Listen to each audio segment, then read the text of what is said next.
Hello दोस्तों, नए NFO के बारे में बात करेंगे। बंधन कॉन्ट्रा फंड एनएफओ का डेट है अगस्त 10 से अगस्त 24 के बीच में। तो इस फंड को समझेंगे और कॉन्ट्रा इन्वेस्टिंग को वीडियो में और डिटेल में समझेंगे। तो देखिए, सबसे पहले फंड किसके साथ कंपीट कर रहा है? बीएसई 500 टीआरआई के साथ, मतलब ये इसका बेंचमार्क है। फंड से जुड़े कुछ एक्सपीरियंस नाम है, जैसे मिस्टर मनीष गुनवानी फंड मैनेजर है और मिस्टर प्रतीक पोद्दार फंड मैनेजर से। तो एक्सपीरियंस नाम इस फंड के साथ जुड़े हुए हैं और जो ऑब्जेक्टिव है वो कॉन्ट्रेरियन इन्वेस्टिंग स्ट्रेटेजी के थ्रू में कैपिटल एप्रिसिएशन का जो फंड का ऑब्जेक्टिव है, लमसम 1000 रुपीज से और एसआईपी 100 रुपीज से भी शुरू किया जा सकता है। अब सबसे पहले फंड जो कॉन्ट्रा इन्वेस्टिंग को लेकर आ रहा है, तो यहां समझना जरूरी है कि कॉन्ट्रा इन्वेस्टिंग क्या होती है और मैं आपको एग्जांपल्स भी दूंगा। तो देखिए, मार्केट में अलग अलग साइकिल्स में अलग अलग टाइम फ्रेम में ऐसी कुछ कंपनियां हो सकती है जिनको बहुत प्यार नहीं मिलता या फिर बिल्कुल इग्नोर्ड है, लेकिन हो सकता है कि उनके जो फंडामेंटल्स उतने भी खराब ना हो। दूसरी चीज, ऐसी कंपनियां जो सेंटिमेंट्स को लेकर बिल्कुल नेगेटिव है, हो सकता है पिछले कुछ सालों में बहुत अच्छा इन्वेस्टिंग एक्सपीरियंस नहीं रहा हो, इन्वेस्टर्स थोड़ा दूर भागना चाहते हो, तो ये जो कंपनियां हैं मोस्टली कॉन्ट्रा इन्वेस्टिंग में आती है। मतलब आज टुडे की अगर हम बात करें तो थोड़ा सा नेगेटिव सेंटिमेंट्स है, उनको बहुत प्यार नहीं मिल रहा है, इग्नोर किया जा रहा है, लेकिन ये एक फ्यूचर की मिसप्राइज्ड अपॉर्चुनिटी हो सकती है। एग्जांपल्स समझते हैं। इंडियन होटल्स, अब देखिए कोविड का टाइम है, अनसर्टेनिटी का टाइम है और मार्केट में ही नहीं हमारी लाइफ में भी अनसर्टेनिटी का टाइम है। घर से निकलना मतलब एक चैलेंज हो गया, तो उस टाइम में होटल पे कौन जाए रहने के लिए? तो उस टाइम में क्या होता है, इंडियन होटल्स का जो ऑक्यूपेंसी रेशियो है वो 20% तक गिर जाता है, कम हो जाता है। लेकिन धीरे धीरे जैसे जैसे चीजें सुधरती है तो रिकवरी शुरू होती है, होटल ऑक्यूपेंसी वहां पर बढ़ना शुरू हो जाता है और उल्टा कोविड के बाद से और ज्यादा प्रीमियम कंजम्पशन शुरू हो जाता है। तो एक कॉन्ट्रा इन्वेस्टर क्या सोचेगा? जब चीजें थोड़ी तकलीफ में थी, लोग थोड़ा डर रहे थे, तो कॉन्ट्रा इन्वेस्टर उस समय में, थोड़ी अनसर्टेनिटी के समय में, थोड़ा लॉन्ग टर्म का व्यू जरूर रखेंगे, वो उस समय में जो भी कंपनी है उसके ऊपर फोकस करेंगे। दूसरा example, state bank of India. देखिए 2017-18 वो बहुत ही टफ टाइम था। इनफैक्ट अगर आप देखेंगे Q4 जो फाइनेंशियल ईयर 2018 का था, स्टेट बैंक का ग्रॉस एनपीए 10% के आसपास था। आज वही स्टेट बैंक में वो सोचना तक मुश्किल है, लेकिन 10% के आसपास में एनपीए था। कंपनी को प्रॉफिट्स में बहुत स्ट्रगल हो रहे थे, तो ये बहुत ही एक नेगेटिव सिचुएशन थी। बट अगेन कॉन्ट्रा इन्वेस्टर थोड़े सिग्नल्स का वेट करेगा। धीरे धीरे क्या होता है कि कंपनी के जो या बैंक के जो आरओई है वो इंप्रूव होते हैं, एनपीएस जो बैंक के हैं वो धीरे धीरे इंप्रूव होते हैं, क्रेडिट क्रॉस जो है वो धीरे धीरे डिक्लाइन होते हैं। तो उससे किसी भी कॉन्ट्रा इन्वेस्टर को क्या हो सकता है, थोड़ा कॉन्फिडेंस मिलेगा कि ठीक है, आज तकलीफ है लेकिन धीरे धीरे हो सकता है चीजें सुधर रही हैं। और उसके बाद आपने देखा पोस्ट कोविड, आपने देखा री रेटिंग हुई है, बड़े प्रॉफिट्स आपको स्टेट बैंक में देखने को मिला है और आपको शेयर प्राइस में भी उस तरीके से आपको उछाल देखने को मिलेगा दोस्तों।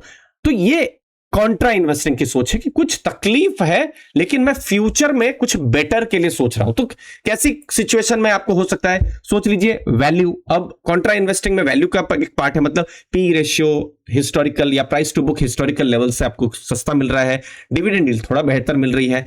अब आपको ग्रोथ मिल रहा है, कंपनी ग्रो कर रही है लेकिन डिप्रेस्ड प्राइस है। मतलब आप ऐसा एक सिंपल मैं बताऊं, मार्केट में आप कोई चीज लेने जाते हैं, सोच लीजिए 500 रुपए की, लेकिन आपको वही चीज सरप्राइजिंगली सेम क्वालिटी की आपको 350 रुपए में मिल रही। तो क्या हुआ, आपके लिए सस्ते में मिल रहा है लेकिन आपको ठीक ठाक चीजें मिल रही है। नेक्स्ट, बहुत सारी ऐसी कंपनियां हैं जो साइक्लिकल रिकवरी से गुजरती है। जैसे कुछ सेक्टर्स होते हैं जैसे मेटल्स, ऑटोज, इवन इंफ्रा, तो ये थोड़े साइक्लिकल सेक्टर होते हैं। लेकिन जैसे जैसे कुछ पॉजिटिव क्यूज आते हैं, मान लीजिए गवर्नमेंट की पॉलिसी आ गई तो इसमें, और पॉजिटिव अगर हो जाता है, जैसे डिफेंस के केस में आपने देखा था कि जैसे ही कोविड के बाद आत्मनिर्भर भारत और फोकस जब आया डिफेंस इंडिजिनाइजेशन पर, तो आपने देखा डिफेंस जो कंपनीज हैं उनको बहुत ज्यादा ऑर्डर्स मिलने लगे। स्पेशल सिचुएशंस, ये बहुत इंटरेस्टिंग है कि मान लीजिए कंपनी का मर्जर या डीमर्जर ऐसा कुछ हो रहा है, तो इंटरेस्टिंग एक अपॉर्चुनिटी बन सकती है।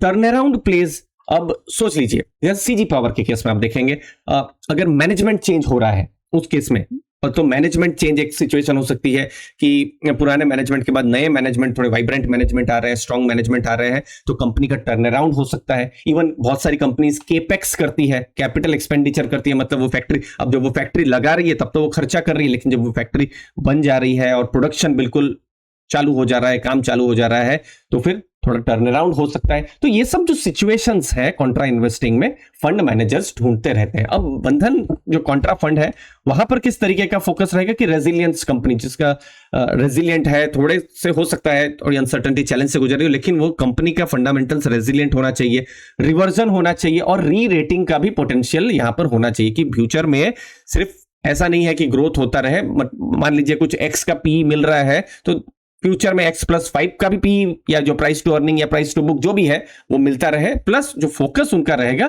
ग्रोथ या जो ग्रोइंग कंपनीज है, क्योंकि अर्निंग विजिबिलिटी होना चाहिए। अब यहां एक चैलेंज क्या हो सकता है, क्योंकि ग्रोथ को अगर आप नहीं रखेंगे और सिर्फ price to earning price to book देखेंगे कि चलो इसका प्राइस टू बुक 1 से नीचे है या प्राइस टू अर्निंग 5 की है 8 की है, लेकिन अगर वो कंपनी का ग्रोथ ही नहीं है तो उतना लो पी करके क्या फायदा है। एक तरीके से आप सोच लीजिए, अगेन मार्केट में आप गए, आपने चीजें बहुत सस्ते में ले ली, लेकिन सोच लीजिए सब्जी आप बहुत सस्ते में ले ली, लेकिन घर आके पता चला नहीं तो बहुत ही पुरानी सब्जियां हमने खरीदी थी। तो इसीलिए तो ग्रोथ भी जरूरी है। तो उस हिसाब से फंड मैनेजर जो है अपना जो पोर्टफोलियो है वो बनाने वाले हैं। जो पोर्टफोलियो कंस्ट्रक्शन अप्रोच जो कॉन्ट्रा स्ट्रेटेजी में रहेगा, तो एंट्री के लिए क्या फ्रेमवर्क उन्होंने रखा है कि क्वालिटेटिव जो डिस्लोकेशन हो रहा है, इसका मतलब है ऐसी कंपनियां जो डिस्काउंट में मिल रही है, थोड़ा अंडर परफॉर्मेंस देखने को मिल रहा है। दूसरी बात कि फंडामेंटल्स चेक किया जाएगा और उससे पता लगाने की कोशिश की जाएगी कि जो डिक्लाइन हुआ है, मतलब जो तकलीफ में है कंपनी, आपने उतना अभी थोड़ा समझ में आ गया होगा कि कॉन्ट्रा में थोड़ा सा अनसर्टेनिटी तकलीफ जैसा है,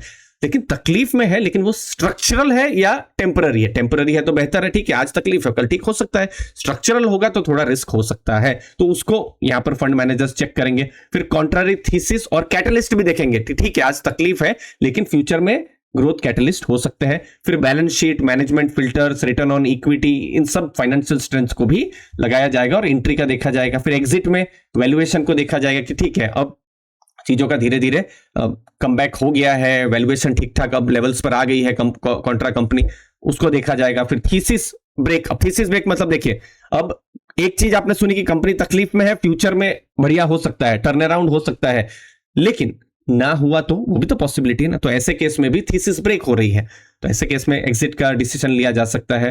अपॉर्चुनिटी रिप्लेसमेंट, इसका मतलब है कि फंड मैनेजर को कोई दूसरी अपॉर्चुनिटी मिल गई तो उस समय में थोड़ा एग्जिट किया जा सकता है। तो ये अब फंड मैनेजर उनकी स्ट्रेटेजी के ऊपर में है। अब कॉन्ट्रा इन्वेस्टिंग आप भी समझ रहे हैं कि थोड़ा रिस्की, थोड़ा अनसर्टेनिटी तो है।